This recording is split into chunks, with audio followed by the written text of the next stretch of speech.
അത് P J തോമസിനെ പോലുള്ളവരെ സംഹരിക്കാൻ നടന്നയാൾ പറയുന്നു, അദ്ദേഹത്തിൻ്റെ ക്യാബിനറ്റ് ടി കെ സോമന് വസ്തു പതിച്ചു കൊടുക്കാൻ തീരുമാനിച്ചത് ക്യാബിനറ്റ് തീരുമാനം, മറ്റേ ക്യാബിനറ്റ് തീരുമാനം അല്ലെന്നാണ് പറയുന്നത്. ഏതാ? അതെ, ഇത് ഗവൺമെൻറ്റിന് അനേക കോടി രൂപ നഷ്ടം വരുന്നതാണ് ടി കെ സോമൻ്റെ കേസ്. മറ്റേ പാമായിൽ കേസിൽ ഗവൺമെൻറ്റിന് ഒരു പൈസയും നഷ്ടം ഉണ്ടായിട്ടില്ല, ലാഭം ഉണ്ടായിട്ടുള്ളൂ. സിവിൽ സപ്ലൈസ് കോർപ്പറേഷന് 7-7.5 കോടി ലാഭം ഉണ്ടായി, അതിൽ കൂടുതലുണ്ടായി എന്നാണ് കണക്ക് പിന്നെ കേട്ടത്. എൻ്റെ ഓർമ്മ ശരിയായിട്ട് പറയുകയാണെങ്കിൽ അദ്ദേഹത്തിന് ക്യാബിനറ്റ് ചെയ്തത് ശരി, കെ കരുണാകരൻ്റെ ക്യാബിനറ്റ് ചെയ്തത് തെറ്റ്. എന്നെ പ്രതികാരത്തോടു കൂടി കാണുന്ന ഉമ്മൻചാണ്ടി പറയുന്ന ആളെ കൊണ്ട് അന്വേഷിപ്പിക്കാമെന്നല്ലേ അച്യുതാനന്ദൻ പത്രക്കാരോട് പറഞ്ഞത്? ഉമ്മൻചാണ്ടി 11 ആരോപണങ്ങൾ എഴുതി കൊടുത്തപ്പോൾ. ഇപ്പോൾ ഉമ്മൻചാണ്ടി മുഖ്യമന്ത്രിയായപ്പോൾ ഉമ്മൻചാണ്ടി നിശ്ചയിക്കുന്ന ആളെ കൊണ്ട് അന്വേഷിപ്പിക്കുക, അത്രയേ ഉള്ളൂ, വേറെ കാര്യമൊന്നുമില്ല. അതുഴപ്പാൻ വേണ്ടി അധികാരമില്ലാത്ത പിന്നെ ഒരു ബോഡിക്ക് അയച്ചു, അധികാരമില്ലാത്ത ബോഡിക്ക് അയച്ചു. അപ്പോൾ അധികാരമില്ലെന്ന് പറഞ്ഞങ്ങ് തള്ളിക്കഴിഞ്ഞാൽ കഴിഞ്ഞില്ലേ കാര്യം. അതുകൊണ്ടാണ് അയച്ചവർ തന്നെ അത് പിൻവലിക്കുന്നത്. ഗവൺമെൻറ് അയച്ചു, അത് ഗവൺമെൻറ് വിഡ്രോ ചെയ്യാൻ തീരുമാനം.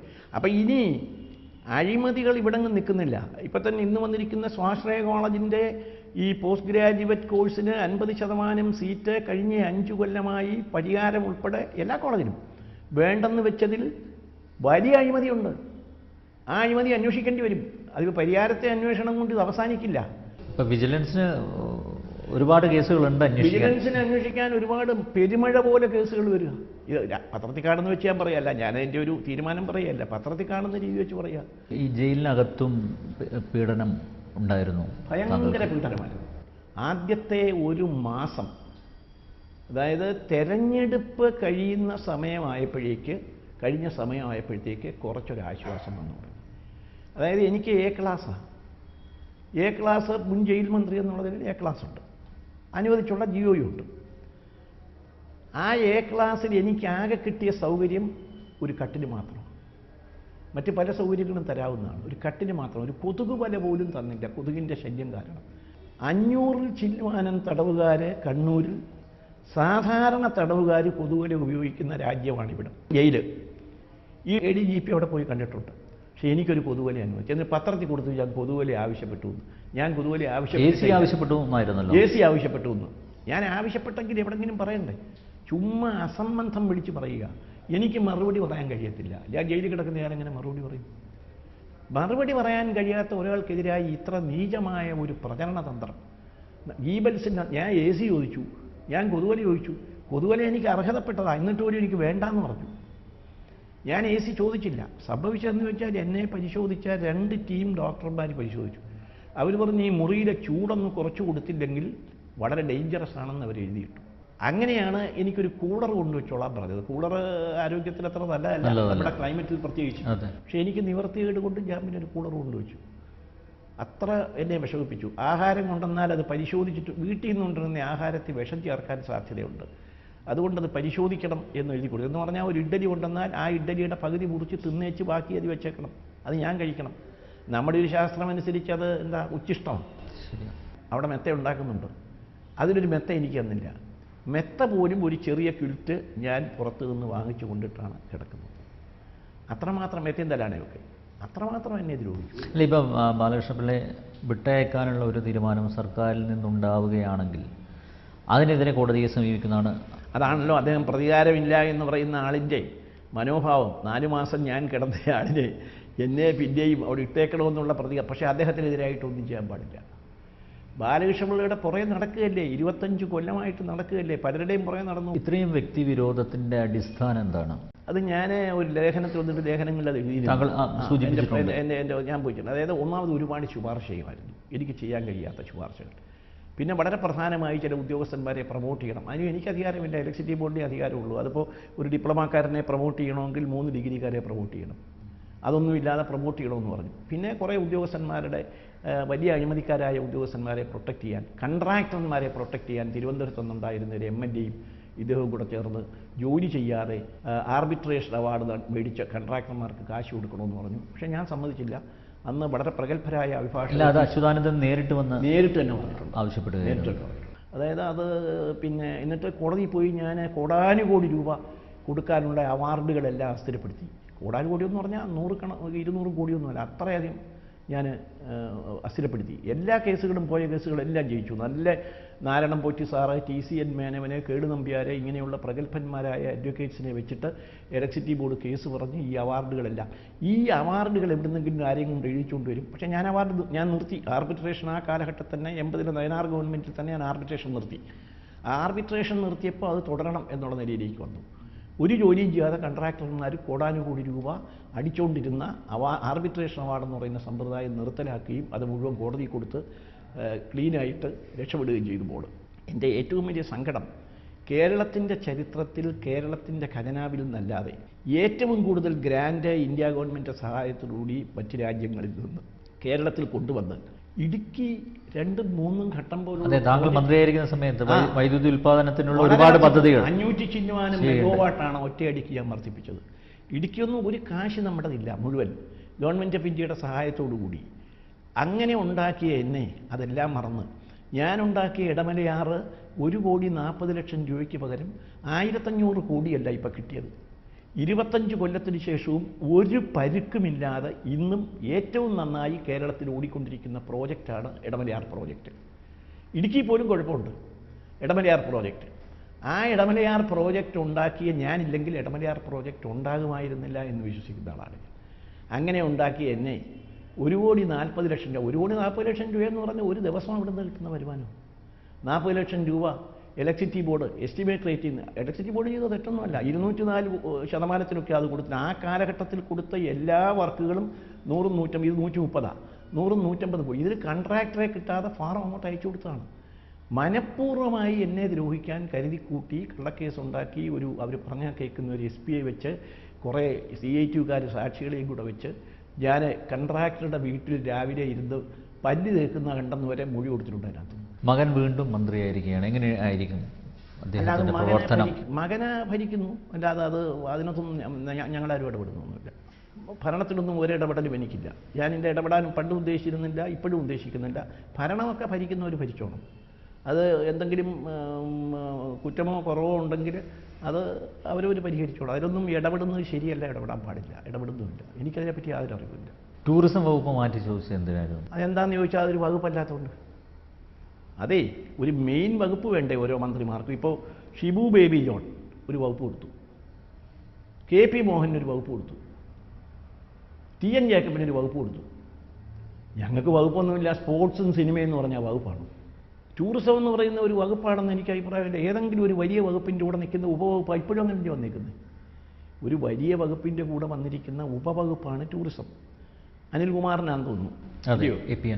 പട്ടികജാതി വിഭാഗം, പിന്നോക്ക സമുദായ ക്ഷേമം, അതെല്ലാം വലിയ വകുപ്പുകളല്ലേ. പട്ടികജാതി വകുപ്പ് എന്ന് പറഞ്ഞാൽ വലിയ വകുപ്പാണല്ലോ. ആ വകുപ്പിൻ്റെ കൂടെ വന്നിരിക്കുന്ന ഒരു വകുപ്പാണ്. ഞങ്ങൾക്ക് അങ്ങനല്ല. ഞാൻ ജയിലിലായിരുന്നു, വകുപ്പ് ചോദിക്കാനും എടുക്കാനും ഒന്നും പോയില്ല. അത് പരിചയമില്ലാത്ത ആളാണ് അതിന് പോയത്. അതിൻ്റെ ഫലമായിട്ടത് മാറ്റി വേണമെന്ന് ഞാൻ ഇറങ്ങിക്കഴിഞ്ഞപ്പോൾ, ഞാൻ ജയിലിൽ നിന്ന് പരോളിൽ ഇറങ്ങിക്കഴിഞ്ഞപ്പോൾ ഞാൻ ആവശ്യപ്പെട്ടു, വകുപ്പ് മാറ്റണമെന്ന് ആവശ്യപ്പെട്ടു.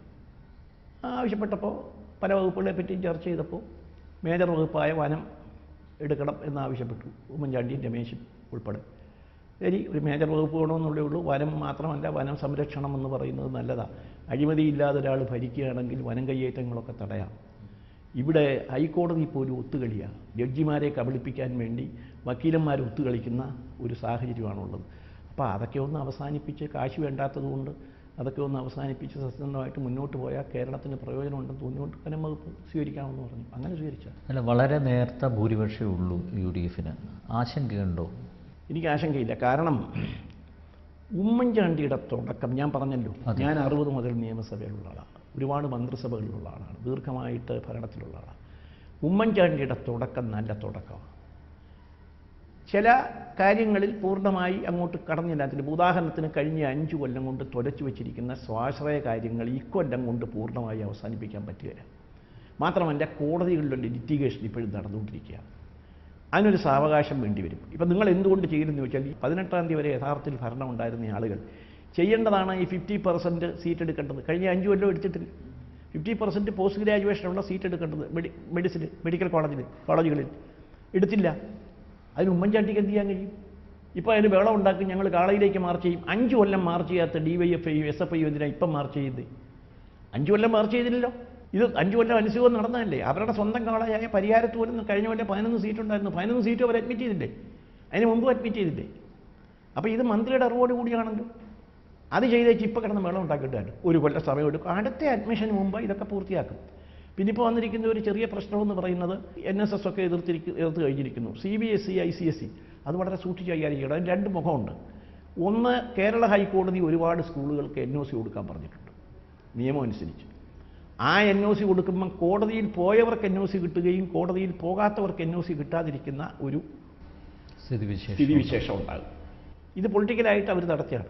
അതെങ്ങനെ തരണം ചെയ്യുമെന്ന് അതിൻ്റെ ബന്ധപ്പെട്ട കക്ഷികളുമായിട്ടൊക്കെ ആലോചിച്ച് തീരുമാനിക്കണം. ഇപ്പോൾ എല്ലാ പള്ളിക്കൂടത്തിലും കൊടുക്കുകയെന്നും ഉമ്മൻചാണ്ടി പറഞ്ഞില്ല. എല്ലാ സൗകര്യങ്ങളുമുള്ള യോഗ്യതയുള്ള വിദ്യാലയങ്ങൾക്ക് NOC കൊടുക്കാമെന്നാണ് പറഞ്ഞേക്കുന്നത്. അങ്ങനെയുള്ള വിദ്യാലയങ്ങൾ ഒരു 10% പോലും കാണുകയില്ല. ഈ NSS പോലുള്ള സാമുദായിക സംഘടനകൾ സർക്കാരിൽ പിടിമുറുക്കുന്നു. NSS ഒരു സാമുദായിക സംഘടനയല്ല. ആദ്യമായിട്ട് NSSൻ്റെ ഒരു ഗുണമെന്ന് പറയുന്നത് ശ്രീ മന്നത്ത് പത്മനാഭൻ്റെ കാലം മുതൽ സാമൂഹ്യ പരിഷ്കരണമാണ് NSS എന്നും ലക്ഷ്യമാക്കിയിട്ടുള്ളത്.